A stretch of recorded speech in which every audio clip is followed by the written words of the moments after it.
ಬಸವಾದಿ ಶಿವಶರಣರನ್ನು ಬಸವಾದಿ ಶರಣರ ಸ್ವರೂಪರೆಂದೇ ಖ್ಯಾತನಾಮನಾಗಿರುವಂಥ ಲಿಂಗೈಕ್ಯ ಪರಮ ಪೂಜ್ಯರನ್ನು, ಪಾಲ್ಕಿ ಹಿರೇಮಠ ಸಂಸ್ಥಾನದ ಉಭಯ ಪೂಜ್ಯರನ್ನು, ತನ್ನೆಲ್ಲರನ್ನು ಭಕ್ತಿಯ ಶರಣು ಶರಣಾರ್ಥಿ.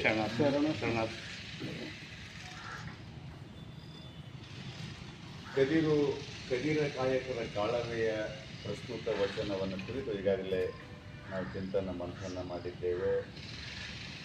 ಈ ವಚನ ಕುರಿತು ನಮ್ಮ ಫ್ರೆಂಡ್ ಹೇಳ್ಬೇಕಲ್ಲ, ನಾ ಹೇಳ್ರಿ ನಮ್ಮ ಇಲ್ಲ ಒಂದೆರಡು ಮಾತು ಹೇಳಿ.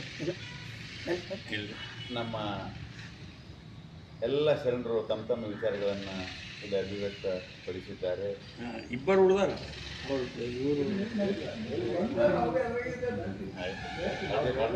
ಕಾರ್ಯಕ್ರಮ ಮಾಡಿ ಅವ್ರು ಕಾಯಕ್ಕೆ ಬಂದಾರ.